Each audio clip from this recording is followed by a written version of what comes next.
Hey guys, Editing Anna here once again to say quickly that we had the same audio issue with our book club that we had with our actual podcast episode this week, so apologies for that. It's very frustrating, but I did my very, very best to make it as easy to listen to as possible for you guys.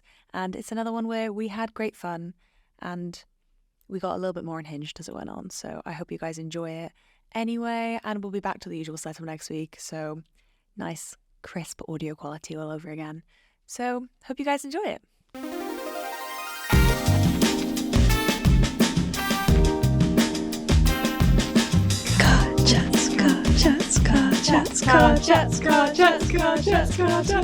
Welcome back to Car Chats F1 with Amy and Anna. I'm Amy. And I'm Anna. And welcome to Book Club. Car Chats. I can't remember what we call it. Car Chats Book Club F1. Car Chats F1 Book Club. Yeah. That sounds more right. Car Chats F1 Book Club. Welcome to Car Chats F1 Book Club, where this week we are reviewing the one, the only Jenson Button. How to Be an F1 Driver by Jenson Zippy himself. By Mr. Daddy Zippy himself. I will say it every time now. I'm going to convince myself that was a normal thing to say. Gaslight myself. So this week we read this book, and I mean, what's quite funny is I read the Kindle version of it, and like seeing the actual hardback book, I'm like, oh, that's a lot of pages. Yeah, it was actually quite a lot. When I got it in the post, I was like, he did not come to play. He did not fuck about. He didn't. He didn't. He wrote, I mean, let's just start by saying we're going to assume that this is all his words and it wasn't ghostwritten at all whatsoever. So if anyone's like, you really think that he did all that, he said that, he did this, whatever, yes, we do. Yes, we do. The way it's written, it's him. It's him. It's him. If you guys haven't read it, I would definitely recommend this book. I mean, we'll obviously dive straight into our thoughts, but it just exudes like Jenson Button. So if it was ghostwritten, an incredible ghostwriter. Yeah, the best ghostwriter known to man, because they basically embodied Jenson Button. Oh yeah. And yeah, I'm so excited. We're going to be skimming our way through the book, telling you our favourite quotes, telling you our favourite bits, and I'm so excited to hear your thoughts, because when we recorded the last podcast episode, we went for coffee just before it, and we were trying so hard to not talk about it. We basically couldn't. We had to say like at least one thing about it. We were like, I just can't wait. I literally, and there was one thing at the very end of the podcast, you were like, and you're like, no, it's got to wait. And so I've been on edge for like 2 days. You'll know exactly what. As soon as I say, you'll be like, oh, cool. Yeah, because it's in the book. It's in the book. But yeah, we hope you guys are ready for a little dive into the world of Jenson Button. And this is your final warning. If you haven't read it, pause, go read it. Spoilers ahead. It's on Kindle. It is on You can read it in one night on your phone. Yeah, you could just do what I do and just read it in one night. What was funny is just before I got here, I was like, I haven't finished the book yet. Oh my god, I still have like 20 pages left. I can't believe I haven't finished it because it seems like it's finished. And then I start flicking through and I'm like, oh, it's all pictures. Because at the Kindle version, they put all the pictures at the back rather than like spread throughout. In the book, is the like center pages are that horrible like glossy photo bit. I mean, the Kindle is all at the back, and I thought that I'd not finished the book, so I was panicking, and I was like, wait. Yeah, it's helpful to have the actual copy, because when he actually talks about stuff, you can be like, I wonder what that looks like. I had to Google it. I mean, we'll get there when we get there, but when he was on about his motorhome and stuff, I literally was Googling it, so I was like, I cannot, like, not see this. Yeah. But it turns out it was all in the back of the book all along, so there's a little tip for Kindle readers. Should we do some overall impressions before we get in? Because all my notes are, like, chronological. Yeah, same. So, overall impressions of the book, I'd say I love the way it was written. Yeah, definitely. It feels casual, but like informative. Yeah. But informative in not a scary way. Yeah, I liked that it was not just about driving. Yeah. Like, I liked that it was like, don't buy a yacht. Yeah. Like, or like, this is how you celebrate when you win. Like, yeah. It wasn't just like, so this is the steering wheel and these are what the buttons mean, and then the car looks like this, and then you need to be able to do this, and I was kind of worried it's going to be quite like because it's called How to Be an F1 Driver, I thought it was going to be like, so when you approach a turn you are going to brake at this point, and I was like, I thought it was going to be instructional. Yeah, I know. I was like, I just thought it was going to be more like about the driving Yeah. and like the sport as a whole, and not so much about like fun little tidbits that he talked about. So it was very easy to read as well. Yeah, really easy read. But that's quite funny because I had the opposite impression before we started the book, but I thought that it's going to be like an autobiography where it's going to go through things in chronological order. I know he's got another book. Yeah. Does he have one more book? Or yeah, he's got his autobiography about winning with Brawn. Yeah. And I thought it was going to be like, here's my career, just under the guise of like how to be an F1 Oh, right. But instead it really was like, I think it was a really easy, digestible read because it is in kind of bullet points. Yeah. And I think that's what like makes it an easy read, and it's also what keeps it entertaining because everything's got like a little funny little heading. Yeah. And I really appreciate those, and we'll get into those as well because I kind of got to the end and I was like, on one hand, it was like a whole lot of nothing. Do you know what I mean? Yeah. Where like if you don't like F1 and you tried to read that, you'd give up after like less than a chapter. You know, you'd be like, what is this?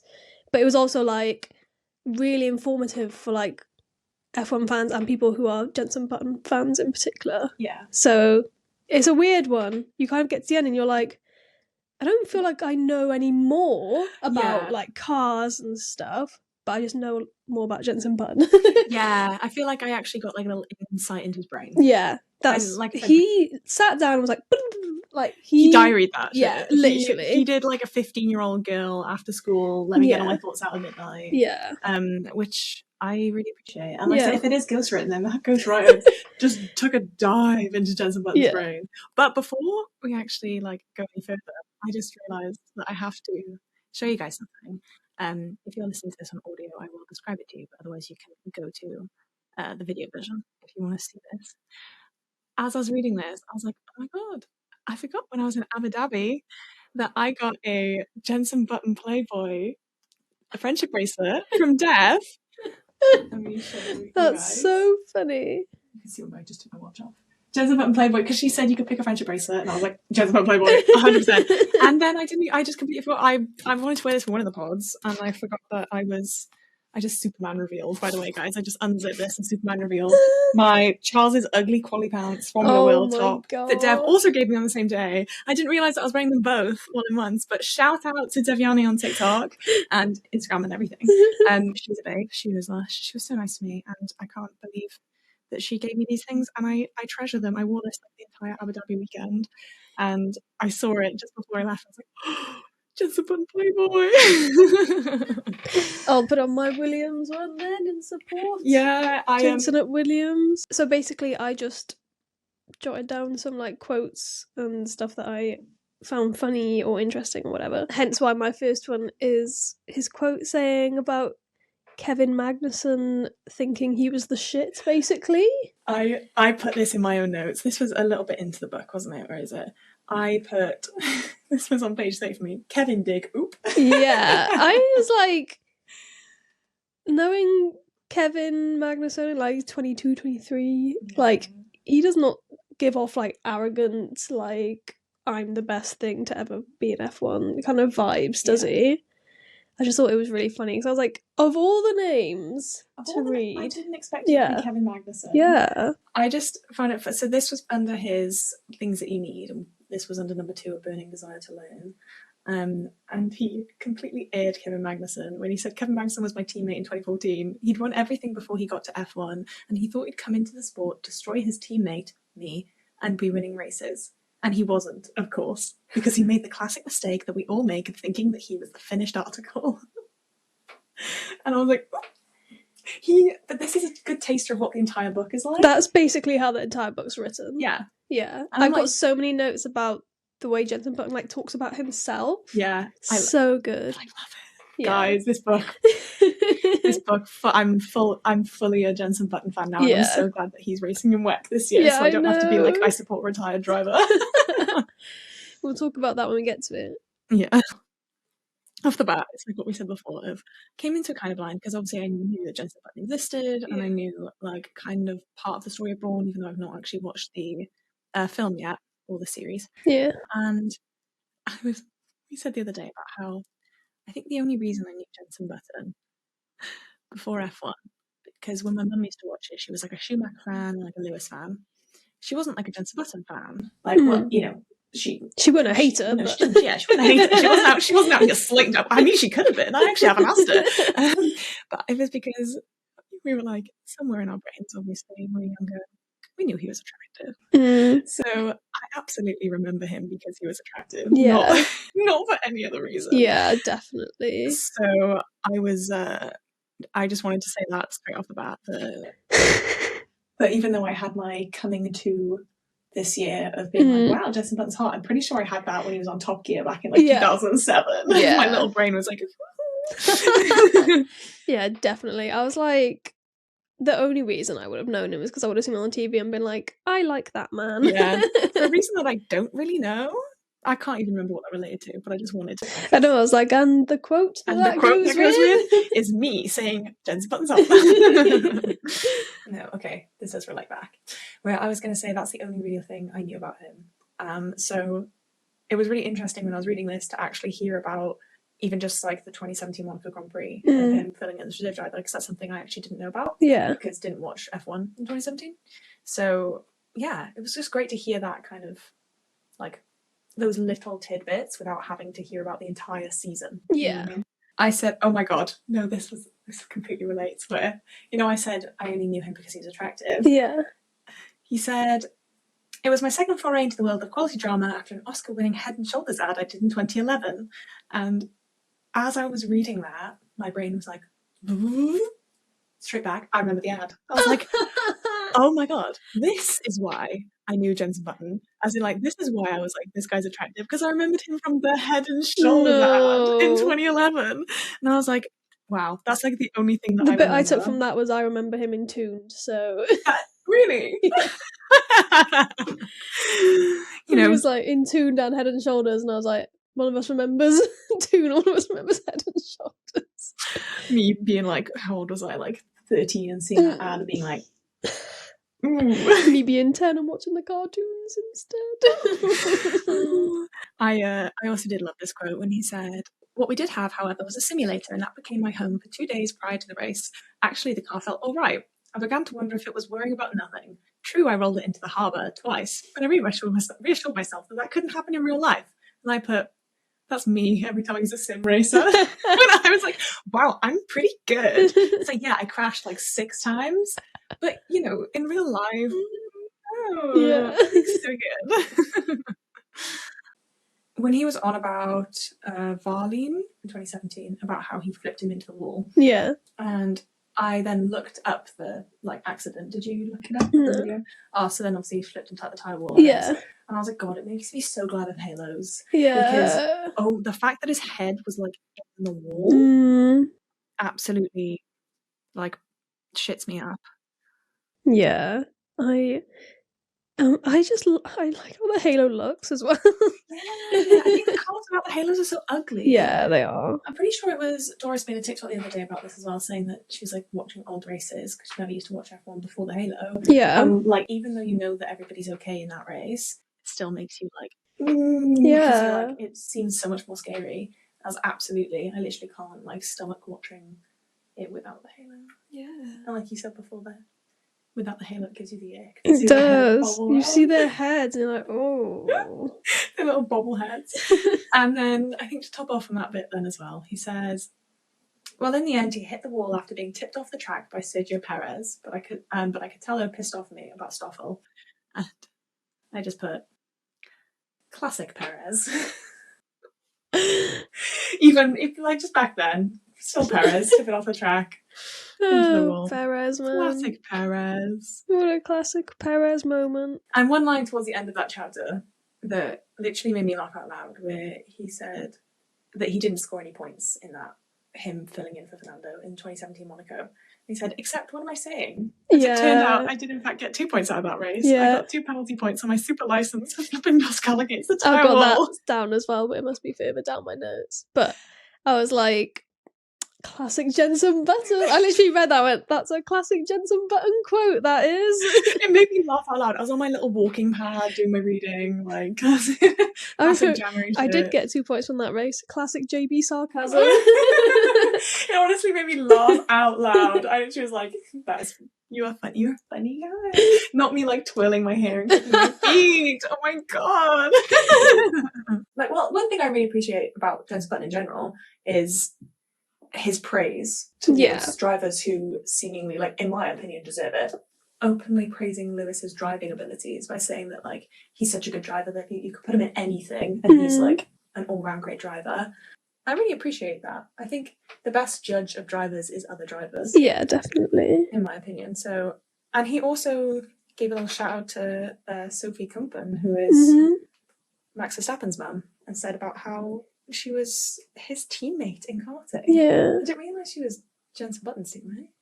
I just put Sophie Lumpen, the babe. Lumpen? It must have auto-corrected. The babe. I was like, that's another example of when you're like, behind every man is a stronger woman, or whatever it is. Yeah, Or behind Max Verstappen is a insane go-karting woman. Yeah. Behind every powerful man is a more powerful woman. Yeah. Became teammates with Sophie Kumpen, who was then dating Jos Verstappen, who had gone to have a baby called Max Verstappen, and oh god, I feel old. I was like, that's literally how it's written. Like, you read it how you think in your head. Yeah. Do you know what I mean? I really appreciate that. Like you said, it seems like a trail of thought rather than like just facts. Yeah. And I did really find it, because this book was published in 2019. Yeah, 2019. So it is funny to see things that have happened since then. Yeah. And we'll talk obviously more about it as we go on. But one thing that I did find funny was he does obviously refer to like Mad Max, and saying about how he's beginning to calm down. Yeah. And him saying like, "Don't worry, Max, I won't tell your mum about you like going partying." And I was like, oh, thinking back to that. There was loads of parts in the book where I was like, it's like set, like you can feel that it's set in a certain time period, even though that time period is like 5 years ago. Yeah. Like it's like, so some things like age it, which obviously it's like a biography kind of thing, so obviously it's going to be set in a certain period, but it's just funny, like when he says like, oh, and now Lewis is a 5-time world champion, and I'm like, and since then we've had like 4 more years of racing, and like we have a new world champion. It's like crazy when he's like saying the whole way through the book, he's like, Mercedes this, Mercedes that, Mercedes always on top, and I'm like, whoa. There's so many bits like that absolutely make me like, like you said, it ages the book, especially one where he says about him racing. Yeah. And he says, but we'll have to see what happens in 2020. I know, yeah, I didn't bother putting that in because I was like, we don't talk about 2020. Yeah, I was like, boy. I know, I was like, boy. I bet you were not happy in 2020. On page 200, I'm skipping forward a bit because it's talking about, as we're talking about him aging the book, where he says, who can stop him though, about Lewis Hamilton? That's the question. The answer, it seems, is Max Verstappen. Yeah. The guy who's come in bloody quick and won his first race at Barcelona, and saying about how his confidence is blooming, and about how like Max thought that he was like invincible. Yeah. Crashes of like, he had to crash to learn. Yeah, I wrote about that as well. And then in that same part, he goes on to Charles Leclerc, doesn't he? Yeah. And he says, I think Max is the better, like, not better, but I think Max is coming out on top because he can like hold his nerve and stuff like this. And I was like, you are exactly right, Jenson. He said, Daddy Zippy's right again. Daddy Zippy, right on the money. Where he said, it's a well-worn scenario. It's happening to Charles Leclerc right now. Another very raw talent still being fine-tuned. And it says, well, it's taken Max a while to learn from his mistakes and work that out. You need to ease off every now and again. And I think he's really getting there now. And he says that he's probably been the driver of the year for him in 2019. And I just, like you said, he's so right. And I love seeing that in hindsight. And it's so funny thinking about Charles being like another young raw talent, because this was 2019. So Charles had just, as he's writing, second year in Ferrari, right? First year in Ferrari, okay. Second year on the grid, because he was with Alfa Romeo in 2018, wasn't he? Yeah, I thought he was with Alfa Romeo in 2017. Well, Sauber. Whatever it is, guys, genuinely. They're the same logo, so they're the same Alfa logo. Romeo. And so like you said, it dates the book, but in a fun way. And he talks about like who is going to be the people to top, who's going to be the people to kick Mercedes off. Yeah. And he says like, oh, it looks like it's going to be Ferrari. Yeah. I love looking back at this. Yeah, what he was saying about the best constructors, and he was like, it's always Mercedes and Ferrari. Like, he didn't even mention Red Bull. Which is funny because obviously we just had the Red Bull era like in his racing time as well. The fact when that he's like, talking about Sebastian, being like, well, Sebastian won 4 in a row, and I'm like, he's like, we don't mention Red Bull. But he said, how will the sport change? And he says about Mercedes built engines which apply to other teams, are keeping the best ones for themselves, which is hilarious considering this year. This morning we literally were like, it's funny how Mercedes don't have the best engine. And he literally was like, they keep the best one for themselves. But it says about the racing's great, there's so much overtaking, and how he thinks there's going to be more overtaking, more action. And I just wrote wrong. That's my only if note only there. you knew, Jenson Zippy. Wrong. Well, he does know now, because before we look back at that book, he was like, oh shit, like, couldn't be more wrong on that.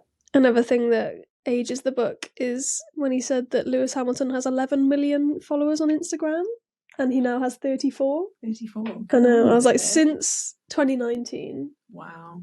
Crazy Good numbers. on you, Lulu. You go, Lulu. And then he was like, saying about when he first started, he used to ask Jenson for like what to wear and what to say and stuff like that. And I was like, if 2019 was like at the start of Lulu being a bit of a fashion icon. Yeah. So like thinking about it now makes me laugh. Like Jenson wanted to claim it. Before. Yeah, Jenson was like, I'm gonna put this down now because I can see Lewis is getting more fashionable by the day. He's like, I want everyone to know it was me. One interesting point that he says that I constantly think is, it's almost impossible to hold down a relationship and be a Formula 1 driver. And he puts that like quite plain and simple. Yeah. And I thought surprising, because so many of the drivers are in relationships. Yeah. Not surprising because obviously they move on very quickly. So I guess he's on about holding it down rather than just getting a girlfriend. Yeah.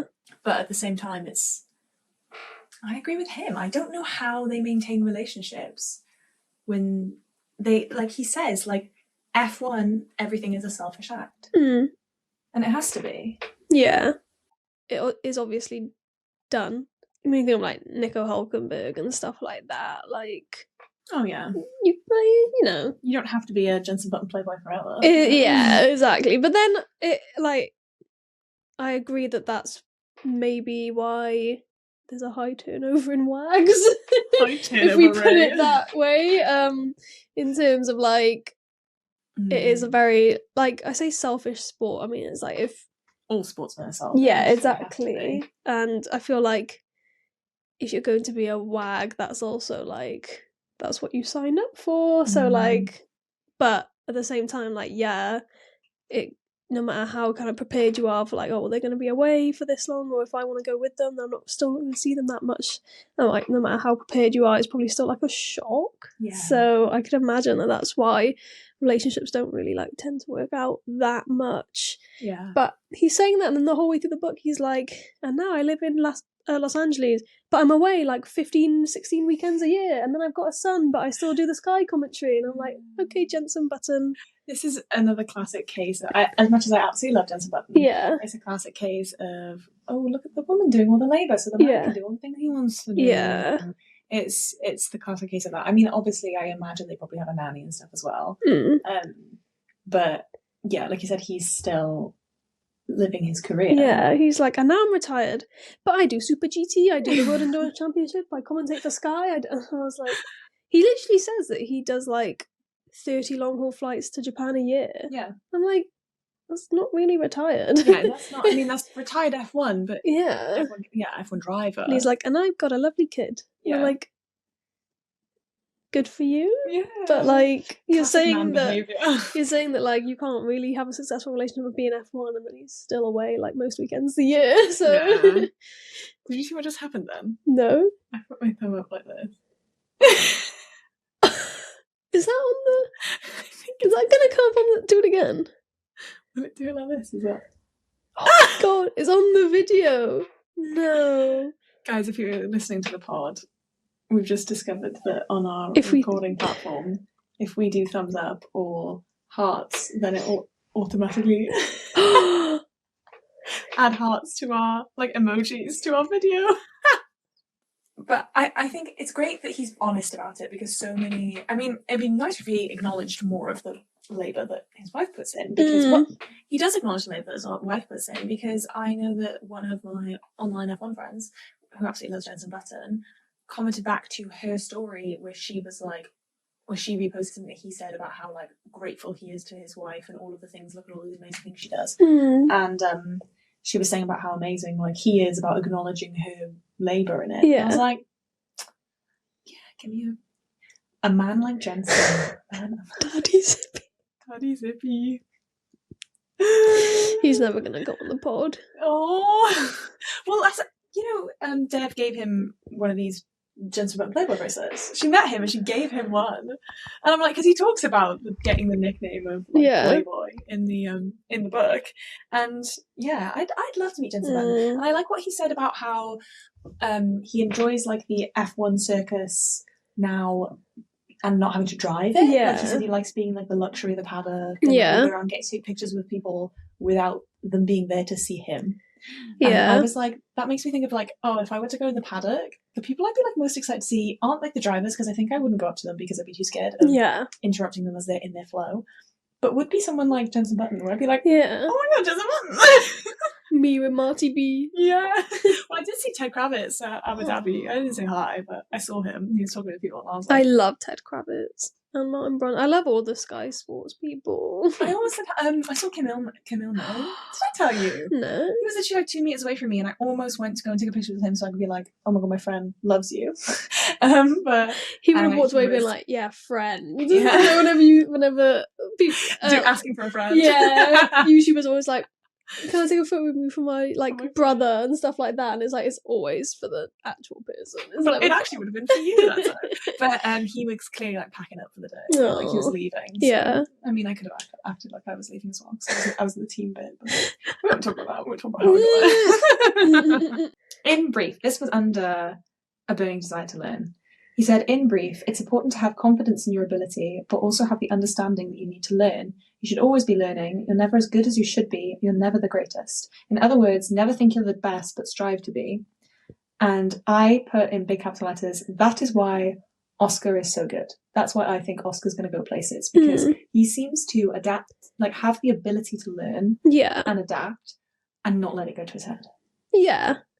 I do think nowadays more people come into F1 and know that they're not the finished product. Yeah. A lot of this book, I'm kind of like, I'd like to think it's a bit different nowadays, which we can get onto a bit later, but he talks a bit about like mental health.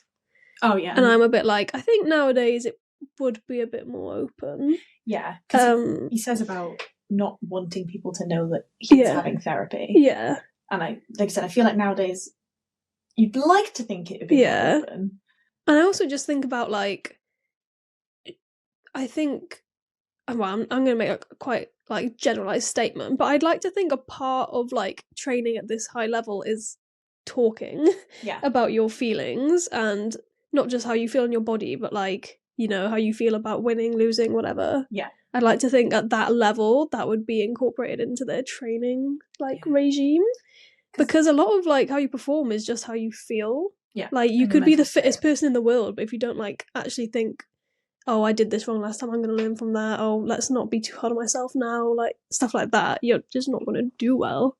Yeah. And I feel like there's been more of a push, I know, in recent years across sports for them to be more open about their mental state and also like knowing how it impacts their performance. Yeah. Because there's been like a generalized like societal, like across the society, change in opinion towards mental health as well. Yeah. But it was interesting him hearing about how he did like have to seek help and stuff. And his issues later in the book is one thing I found particularly interesting. Yeah, definitely. One thing that kind of goes in with what that quote you just had was how he said about you need to have a strong nerve but not outright fearlessness. Yeah. And I was like, that's quite interesting to like, it's contrary to like popular belief, because I was always like, damn, they're driving that quick, they must literally have no fear in the world to like, you know, what compels you to one day be like, I want to drive cars that go 300 kilometers an hour. Do you know what I mean? Yeah. Like, well, it's the opening of Drive to Survive it might just be Drive to Survive season 1. I'm not sure. I've only just been watching season 1. Despite contrary to popular belief, we are not DTS fans. I've actually not seen it. We probably watched about 10 episodes. Yeah.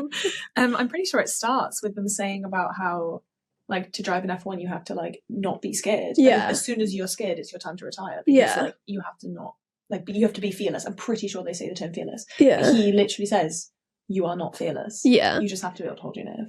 Yeah, and I like that we talked about Max already, but he used Max as an example of being like, oh no, he is actually fearless, but he has found out that you don't win races by being fearless. Like, you need to know, you know, it's, in a way, if you weren't scared of doing something, you wouldn't do it properly, would you? Yeah. Because it's the same way I would use the, like, analogy of, like, when we did, like, tumbling. Yeah. If you weren't scared of doing it, you would do it wrong. Yeah. It's like being nervous to do, like, a backflip or whatever. That means that you do it correct. Yeah. Because if you're not scared, you're just going to be like, oh, I'll just throw it, like, whatever. And then you'll land on your head kind of thing. Yeah. That's, like, how I was thinking about it when he was saying, like, Max literally is not scared to drive a car at any speed. Yeah. But he's realised that, like, by having that kind of innate, like, drive to survive, he just binned it, basically. He would crash into people, like, because he just wasn't scared. And he was like, oh, if I actually want to, like, win a championship, I've got to train myself to not be scared, but, you know, not act fearlessly, kind of recklessly. Yeah, it's getting rid of that reckless feeling. That's what I really want to. I just would love, like, a proper psychoanalysis of Max Verstappen. I'd love to know, like, how his brain ticks. It just makes me think of that TikTok that Red Bull posted recently. Have you seen that one? I'm not sure. I'm just going to immediately show you it so I don't have to describe it. I told you we needed more glitter. I remember when I first heard that sound, I thought of Max. And I was like, Max. So for the audio listeners, that's Max outside the car. This was posted by actual Red Bull Racing. Max outside the car, and it's him sitting in the boat like, hee hee hee. And then it's like Max inside. Max when he's racing. I told you we needed more glitter. And I'm like, that is 100% how I think of him. So that's why it's so interesting that he has that complete recklessness. And I find it. Well, I was watching Charlotte Claire's most recent vlog yesterday. And he was at Six Flags, and he was going. Did you watch the vlog? No, but I've been to Six Flags. I've been to that Six Flags, if it's the one in California. I have not been, but I saw the vlog, so I've basically been. So in the vlog, he was trying to get someone to, I think it was Joris, to come on one of the roller coasters with him. Yeah. And Joris is like, no, I'm scared, no, I'm scared. He's like, so am I, but, like, we're going on, so am I. And then I was like, and he actually did look nervous. I'm like, it reminds me again how Pierre doesn't like to fly. Yeah. And you realise that it's not because they literally are fearless about everything. Yeah. It's just they obviously have their trust in their ability to drive a car. Yeah. And they've driven their whole lives. So why would they be scared of going fast in a car that they're controlling? Because it's what they've done. But it's the same way, it's that lack of control. Like how some people can go really, really fast in a car, but then hate roller coasters because they're not in control of the roller coaster. Yeah. And I find that, I don't know, it's just very interesting. It's like how they all say that they hate to be driven. Yes. Because if they're in a car, they want to be in control of the car. Yeah. It's like totally makes sense. He said that at one point as well in the book. Yeah. And it also reminds me of that bloody Alex and George hot lap that's still not been released by Williams. Release the hot lap! Release the hot lap. This is like, I'm going to put this in a bloody compilation video at this point of me saying, release this hot lap, Williams. I'm being serious. The people need this, the George and Alex, the Galax hot lap. Anyway, it's like that hot lap. Even though I've not seen it, I saw the clip afterwards of, because nobody's seen it because they not released it. I saw the clip afterwards of when they get out of the car and Alex says, like, he's crazy about George driving. And then I'm like, but you're a driver. Like, how are you scared? And it's just a lack of control. Yeah. But I really did like, with, like, skipping about a bit, but towards the end of the book when he was on about his, like, struggles with more like, mental stuff. Yeah. And he said about how his second to last race. In Brazil in 2016, in his second to last race, it's like it should have been perfect conditions, but he started to think about like the future. Well, he said like he started thinking about retiring. Yeah, and he was saying all the way through the book about how like when you're driving, you don't ever think of anything else. And he was like, he can only think of like one other time where he's been driving and been like, oh, I'm gonna win this race. What should I do afterwards? And then he had to tell himself like, no, you can't think about that now, like you're driving. That's like Charlotte Claire. I don't think. Yeah. I don't think. So yeah. Was it this bit? It's not uncommon. I've heard it said by other drivers that the fear kicks in once you decide to retire. Yeah. For that reason, I think it'd be better if you decided, announced, and did it all in one go. But of course, it can never work like that for many reasons. But he was saying about how he came last in that race then because it just... He was scared. Yeah. He said he'd never had that before where he spent the whole race scared. Yeah. And he said, fearful for the first time ever, I was scared. And I was like, that... Yeah. I just found it like fascinating. And along with what he was saying about fainting. Yeah, that bit's really interesting as well. Yeah, whereas panic attacks, fainting, and other stuff I'd have never admitted while in Formula One is the whole section. Yeah, is the title of the section. And I found it interesting he was saying about in Shanghai there are corners with such high G-force that you can't breathe when you go through them, and I was like, why? I was like, who designed that? What's the track I literally read that and I was like? Who's done this to my boy Jenson Button? We'll come for you, track designer. And he said that I think he's kind of implying that, like, because he was told beforehand that he probably wouldn't be able to breathe when he started to get to those corners, he started getting like a bit panicky and then became like really claustrophobic about it. And I was like, And he goes on in that chapter to talk about fainting and saying about how I told him that I need some fresh air, and I did, although there's more to it than that. And he said he was thinking, I feel I'm going to faint. I know I'm going to faint. I'm just breathing in again. I'm going to faint. I think I'm going to faint. Like, yeah, I have no idea.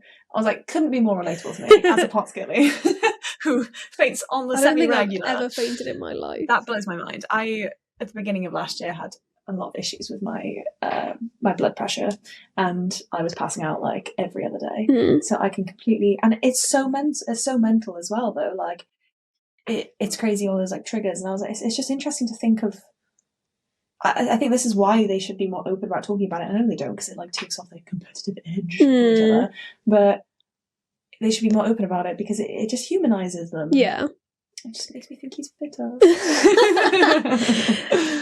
I just liked that it's one of those where you're like, you can't imagine these like top athletes just being sat in having physiotherapy or whatever he was doing, and he was just suddenly like, I don't feel good. Do you know what I mean? Yeah. Like in terms of he was freaking himself out and stuff like that, and you're kind of thinking, oh, like these people have it the same as everyone else. Yeah, like everyone emotions. has those times where they start freaking themselves out, like, God, I don't feel good. Oh my God, I'm going to faint. Oh, I'm going to throw up. Like, you know, you start freaking yourself out. Like, it's like, oh, everyone has that. Everyone has that. Well, that's what I find incredible about athletes. I think that's why I wanted, because when I was in uni and I studied athletic development, that was what drew me to it so much, like the psychological aspect of athletic development, because you have to have like such unwavering self-confidence in like your abilities and whatnot, that as soon as those thoughts come in, it's hard to get them out. Like that's what Alex Albon was saying on the High Performance podcast about how it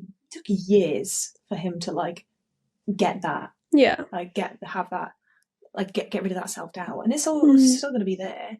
But I find it absolutely fascinating, and I think that's the only instance that I can really think of currently where someone's been as honest as like Kyra Jenson is in this book. Where Alex Albon on that podcast was very open about his like dealings with that. Yeah, definitely. And on the same kind of topic, this is the quote that I kind of think, hopefully things have changed now. He says, after the issues with like fainting and stuff, he was like I say, I told no one. This is because A, if you could tell someone, that makes it a thing, and I don't want it to ever give that lofty status. B, I'm British and we tend to discuss that sort of thing, preferring to drink tea, slice cucumber for our sandwiches, and address important subject of the weather. And C, I'm a Formula One driver, and if there any chinks in our, that doesn't make any sense, armour, we cover them up. And if they're we've just found a typo in his book. Yeah, that says, and if there any. And if there are any chinks in our armour, rather than and if there are. Yeah. Oh, we should have been your copywriter, Jenson Button. I'm assuming this is first edition Jenson Button. Oh, I was about to say, shall I see if that's in mine? Yeah, I got mine secondhand, guys. I'm economical. We've both been economical here. Oh no! And if there are any chinks in our armor in the Kindle version as well, No. we'll be contacting your agent. We'll be your copy editor. Anyway, what I thought about that was I was like, I get his sentiment about I'm British, haha. But more importantly, that he doesn't think that's something you could like discuss, not necessarily like with the other drivers, but in terms of just like if people find out, etc., etc. Yeah. I'm kind of like, I think this is different now. I think it's a bit, at least a bit more open. I also think a lot of them now like are friends. Yeah. I feel like in kind of Jenson's era, they weren't really friends. Like I can't imagine like Charles and Pierre don't talk about stuff like this. Do you know what I mean? Yeah, like surely, because I think did he touch on this in this book, or did I see this somewhere else? I think somebody has said anyway recently about an ex-driver has said about how these younger guys have grown up with each other a lot more in karting. Yeah. So they all know each other a lot better than they did back then. He also says about them being more media trained and everything like that. And I found that quite funny. When he was on about his Playboy era. Yeah. And him saying about how, like, going out, what did he say? He said he, like, went out for, like, 5 days. Yeah. Listen, I remember after Silverstone, I partied for 5 days non-stop out every night. And I was like, first of all, how do you do that? Like, never in my life I'm doing that. And then also, like you said, you don't really catch that anymore. No. Because... I mean, he says about how it's so exhausting. When you win, like, you have so much media and all the team stuff and everything to do, and at the end of the day, you're just exhausted. He said so many of the drivers now go back home after a race. Yeah. And I was like... It's definitely lost the millionaire playboy type thing that Jenson alludes to a lot throughout the book. Like, nowadays, it's not so much like that. They do party, but also, like, we've kind of said, they pretty much all have girlfriends as well. Yeah. It's quite... A lot of them have families. Domesticated. Yeah, it is. You know what I mean? A lot of the time, the ones that are like dads, they'll just go back home to their wife and kids, and you know, yeah, it is cute. But I think in days gone, it was a much more like Playboy-esque sport. And he talks at one point about how when the Grid Girls got removed, and then he was like, what Grid Girls? I don't even notice Grid Girls because I get in my car and then I get out and I talk to my personal trainer and stuff like that. And I was like, that was also one thing that made it such like a men's fantasy. Yeah, that kind of thing where like I get what he means, that he's like, Grid Girls don't affect me at all. Yeah, like in performance wise. Yeah, but it's also like from the outside, it was very much like a gentleman's sport, let's say, where like it gives off that kind of. But I think now it's just a sport. Finally, he says about. There's a quote that I absolutely love where he said, "Life isn't perfect, but Formula One is just about as close as we're going to get." And I had like chills when I read that, because I literally was like, get that tattooed across this bicep. Life isn't perfect, but Formula One's as close as it's going to get. One thing he said that I resonate with was he said that it's a particularly international sort of glamour, where he says about Premiership footballers have fast cars and the top clobber, but so do we. And what's more, we have it all in Monaco and Melbourne and Austria. And he says about how like it's, you know, that international kind of thing. Yeah. And I wrote there about how, like, I really agree with this, because I think that's what draws me to the idea of, like, even though we've said that I don't particularly want to go paddock, because I actually really like sitting in the ground but that's what draws me to that whole idea of that glitz and glamour bit, more than football boxes or courtside basketball. Even as someone who loves basketball, I wouldn't really want to sit courtside. And it's because it's got that other appeal to it, like the whole glamour of it. Yeah, it's very glamorous. Is what appeals. Yeah, like. But I think that's also what puts me off going paddock. That's why I'm like, I don't want to pay all that money just to like work right, because I'm like, I want to actually see the racing. I want to actually watch. I want to actually watch. Yeah, I get that. But I just really thought that was a really, because I could never pinpoint that, why I felt that way towards Formula One, but not towards other sports. Yeah. And it is that it's not that the other sports aren't rich, and it's not that it isn't glamorous. It's just the international vibe. Yeah, definitely. I got the vibe throughout it that I was like, Jenson Button is like James Bond of Formula One. Do you know what I mean? Like, he's like international playboy. Like, really gives off that sort of vibe, doesn't it? Like the whole like glamorous, especially Monaco. And when he talks about Monaco as well, I literally was like, God, I really want to go. And he says about Super Monday. Yeah. And he says about going to that club, and he's like, but then you have to pay like £600 entry fee, and then you have to pay for the booth, and then at the end of it all, they're in a VIP section. Yeah. So like, you're not even going to see them. And I was like, okay, yeah, well, no point. It's like you don't go to Monaco to see the drivers' party unless you're loaded. Yeah. If we just talk a bit more about like how Jenson talks about himself and like how it's written and stuff. I've got one quote that I read over it about 6 times because I couldn't figure out whether it meant what I thought it meant. Yeah. I have quite a few that I've saved that I'm like, again, I hope this isn't ghostwritten because if this is written by him, it just oozes Jenson. Yeah. So my quote is, I labelled it that imagination quote. I said, it's about the overalls. And he said, the teams like you to keep the overalls zipped up, ostensibly because it's smarter, but who wants to bet that it's really to do with the sponsorship? We prefer to unzip them though. Firstly, because they can get a bit hot, and secondly, because zipped up they don't leave a lot to the imagination. I read that literally about 6 times to be like, is that what he means? Does he actually mean what I think he means? I was about to say, I didn't even pick up on that because I think I literally like must have just skipped that bit because I think I didn't comprehend that that's what he meant. Yeah, I read it and I was like, Jenson Button? Excuse me? They all leave them zipped up nowadays, looking prim and proper on the podium. And secondly, because zipped up, they don't leave a lot to the imagination. I was like, he knows. He knows. Oh, no, there's so many times in this book where I'm like, this man. I know, literally. He's coming after my heart. When he says about his pole lap in Imola in 2004. I literally was about to say about exactly the same quote. Yeah. I'm not going to be big-headed about this and say that it's a glorious symphony of braking, gear changing, and taking the ideal race line. I'll just leave you to come to that conclusion yourself. Oh my god, literally. So good. I just put sassy and right. Sassy and right. That's him. Oh, he knows he's that guy.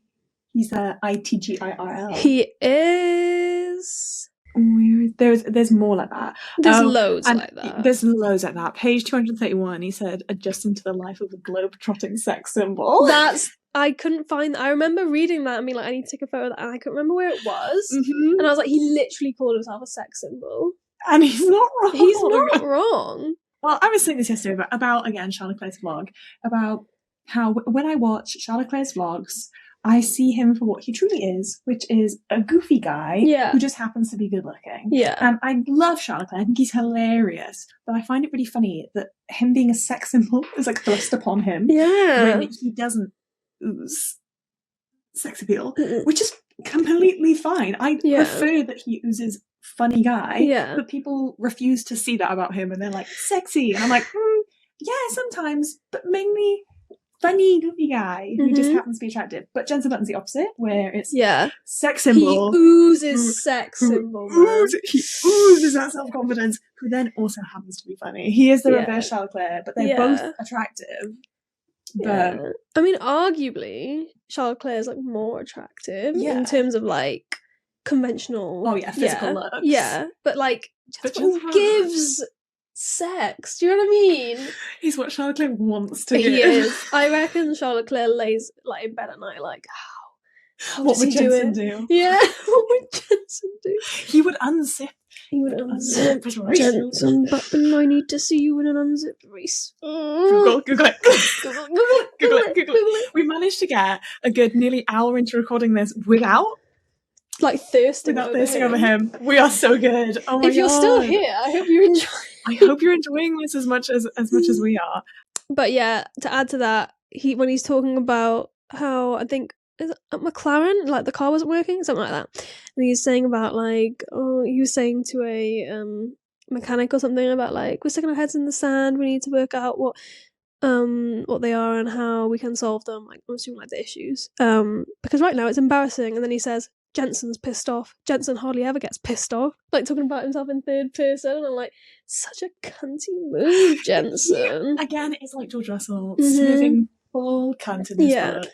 And just airing everyone out, not giving a shit. Yeah. I fucking love it. It's this so is like good. my favourite version of Athlete. One thing that he said that makes me piss is he said, fact, snapbacks are taking the piss. And he says about how he's a baseball cap man and how he has to get the angle right on his back. I was like, a man from coming after my heart. Because I also think, cultured. Yeah. That if he wore a snapback or ugly, snapbacks just shouldn't exist. Just shouldn't exist.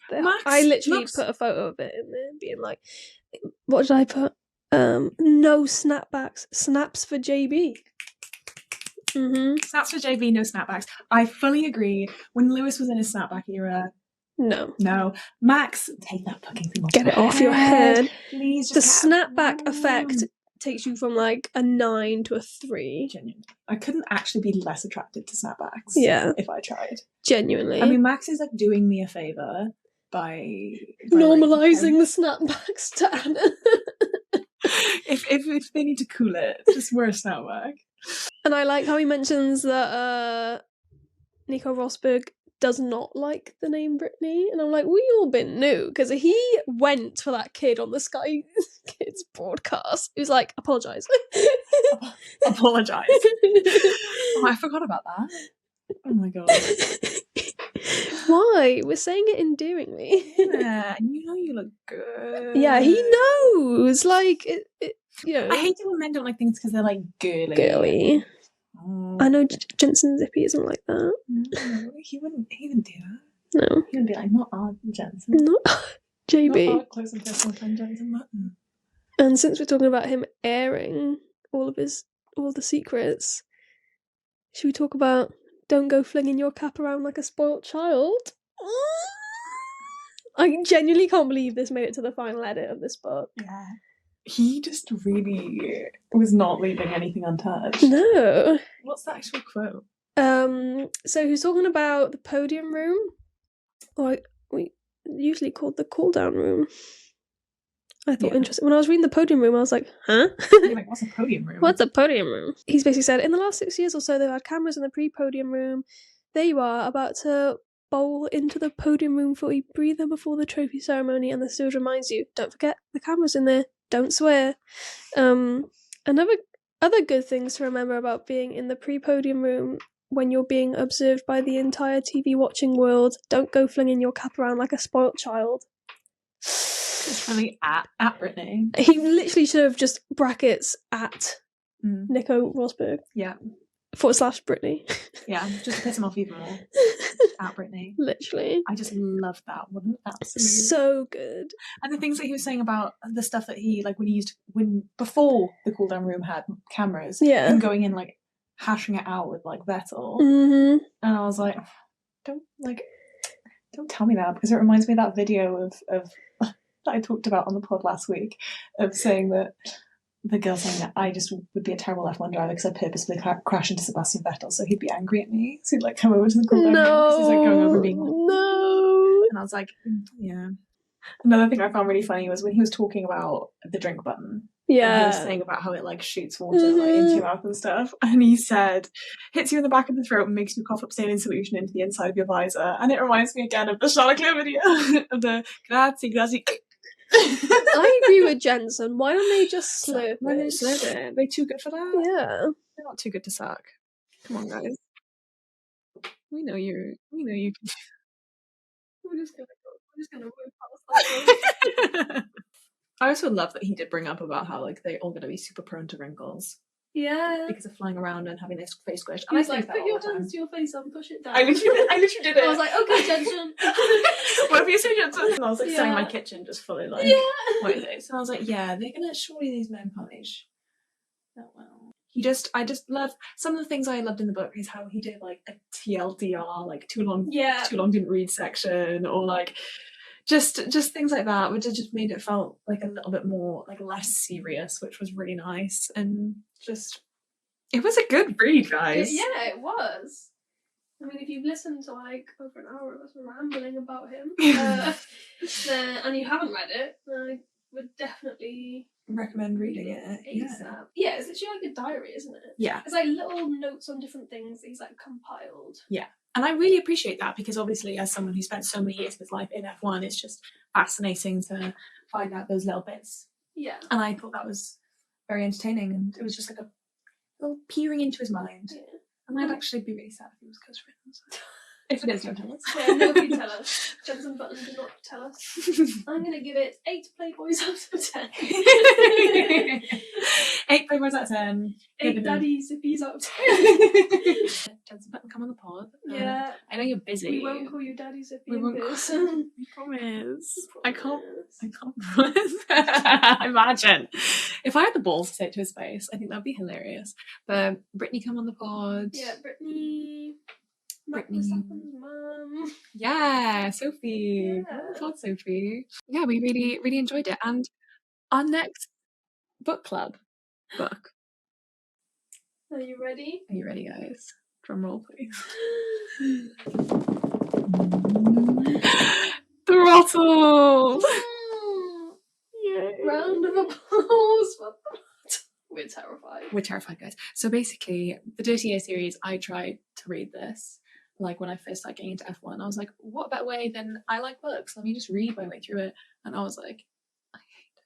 I literally couldn't like stand the characters. I only read like a sample, couldn't stand the characters, couldn't stand the way it was written. But here we are, we're gonna read it. We said, you guys, some of you said it was really good, and we hate to poo-poo on it. So I'm going to read it, and I'm going to be subjective, but I will pre-warn you that I really didn't like the sample.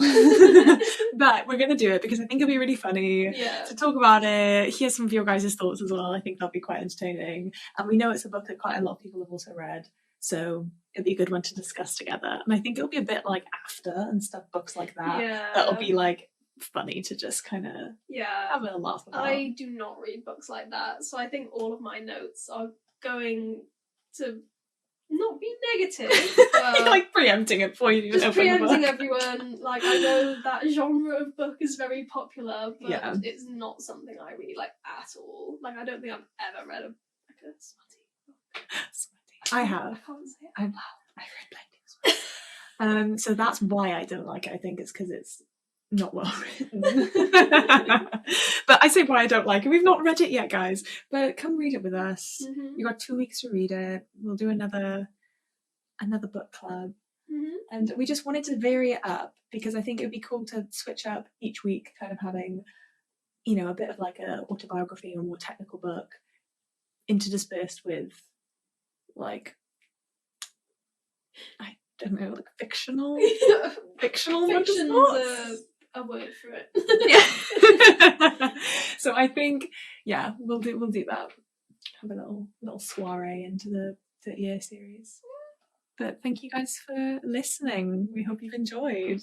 Anyway, yeah, you can find us on TikTok at TikTok. We are at www.tiktok.com. We can find us on TikTok at CarChatsF1 and on Instagram and Threads. Yeah. CarChatsF1. Not that we have anything on Threads. And you can find me on TikTok at AnnaXF1. I'm Amy XF1 on Twitter. I thought you were going to carry on then and be like, and I'm this and I'm that. And Yeah, because then I'm Annabominable on Instagram and I'm AnnaXF1 on Twitter. and I'm Amy XF1 on Instagram and I'm Amy XF1 on Twitter. Woo! Consistency. Give us 5-star review on Apple. 5 stars only. 5 stars only. We're trying to beat those men who like to call us Charles Chats. But we'll see you guys in the next one. Bye! Bye.